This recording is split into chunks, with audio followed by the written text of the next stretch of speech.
Very good morning to all of you and today we are going to learn about slow Laureus attack. आज हम slow Laureus attack के बारे में बात करेंगे कि अटैक क्या होता है, कैसे काम करता है और कहाँ पे ये अप्लाई होता है।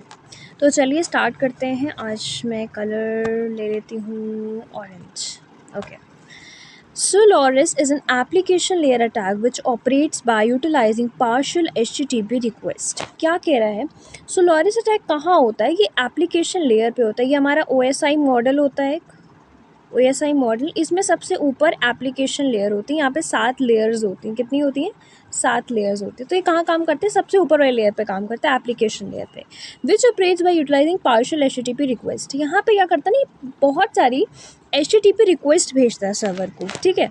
The attack functions by opening connection to a targeted web server and the keeping those connections open as long as it can.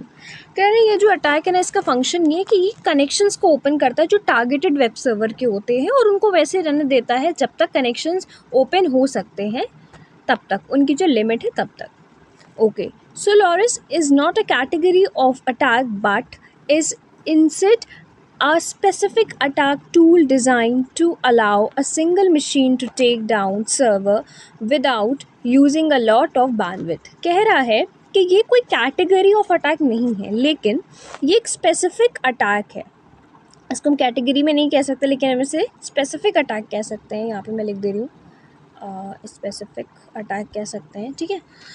ये एक टूल है जो डिज़ाइन होता है एक सिंगल मशीन के लिए कि वो क्या करे ना, वो सर्वर को डाउन कर दे और without using a lot of bandwidth. Bandwidth का मतलब ये होता है कि जैसे हमने कोई रिक्वेस्ट भेजी है, फिर हम नेटवर्क यूज़ कर रहे होते हैं, तो जो नेटवर्क का यूजेज होता है, मैक्सिमम यूजेज एक टाइम पीरियड में, वो उसकी रेट हम कह सकते हैं, तो वो उसकी बैंडविड्थ होती है, ठीक है। डिजिटल बैंडविड्थ कह सकते हैं, नेटवर्क बैंडविड्थ कह सकते हैं, या फिर डाटा बैंडविड्थ कह सकते हैं, उसे हम बैंडविड्थ कहते हैं।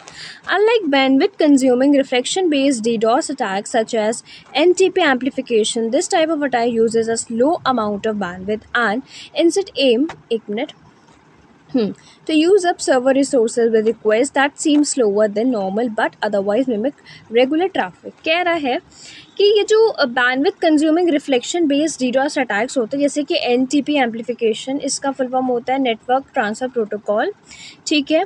ये जो टाइप का अटैक होता है वो कम करता है बैंडविड्थ को और एम्स करता है और करने की कोशिश करता है यूज़ सर्वर के रिसोर्सेज को रिक्वेस्ट के साथ, जो हमें दिखता है कि वो नॉर्मल है या फिर धीरे काम कर रहा है, स्लो काम कर रहा है, लेकिन वो रेगुलर ट्रैफिक जैसे होता है उसकी तरह मिमिक करता है। कभी कभी हमें ऐसा लगता है कि वो वैसे काम कर रहा है, ठीक है।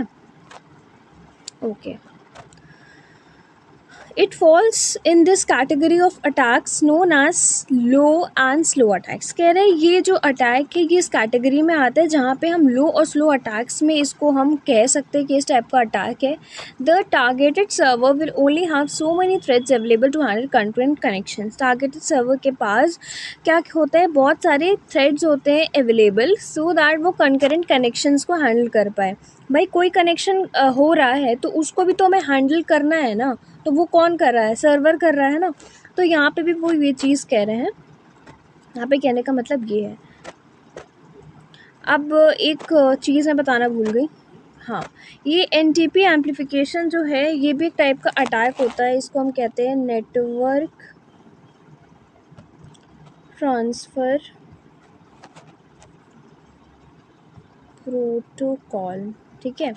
इसका फुल फॉर्म ये होता है, ये भी एक टाइप का अटैक ही कह सकते हैं यहाँ पे, ठीक है। एम्पलीफिकेशन अटैक होता है। इसमें ये होता है कि जो हम ट्रैफिक हमारा जो नेटवर्क का हो रहा होता है, इसमें क्या करता है ना, जो हमारा अटैकर होता है वो हमारे जो ट्रैफिक को ना इतना ज़्यादा भर देता है रिक्वेस्ट के साथ कि हम जो अपनी चीज़ों को फाइंड आउट करना चाहते थे सर्वर से और एक्सट्रैक्ट करना चाहते थे वो हम नहीं कर पाते थे। तो बेसिकली जो चीज़ें हमारी हैं, जो हम एक्सट्रैक्ट करेंगे चीज़ों को या गेन करेंगे, वो हमारे नेटवर्क के थ्रू होगा। अब नेटवर्क ट्रांसफ़र प्रोटोकॉल जो बेसिकली इन चीज़ों को मेंटेन कर रहा है, मैनेज कर रहा है। प्रोटोकॉल मीन्स हमने पहले भी पढ़ रखा है, प्रोटोकॉल का मतलब होता है रूल्स। कुछ रूल्स होते हैं, हर एक चीज़ जैसे रूल्स होते हैं वैसे यहाँ पे भी रूल्स होते हैं। तो अगर उस चीज़ को भी ये कॉम्प्रोमाइज़ कर रहा है तो यहाँ पे ये टाइप का अटैक होता है। NTP एम्पलीफिकेशन भी एक अटैक होता है, DDoS में आता है। कहीं वो आपको समझ में आया होगा। सोलारिस अटैक बड़ा ही ईजी अटैक है और लोगों को ज़्यादा इस अटैक के बारे में पता नहीं होता क्योंकि बहुत कॉमन नहीं है, जैसे डीडोस कॉमन है, एसक्यूएल कॉमन है, फ़िशिंग, सोशल इंजीनियरिंग, ये ज़्यादा आता नहीं है नाम। तो ही मैंने सोचा कि थोड़ा-सा इंटरेस्टिंग टॉपिक के बारे में बात करते हैं और बनाते हैं आज इस बारे में वीडियो। तो मिलते हैं नेक्स्ट वीडियो में, आज के लिए इतना ही।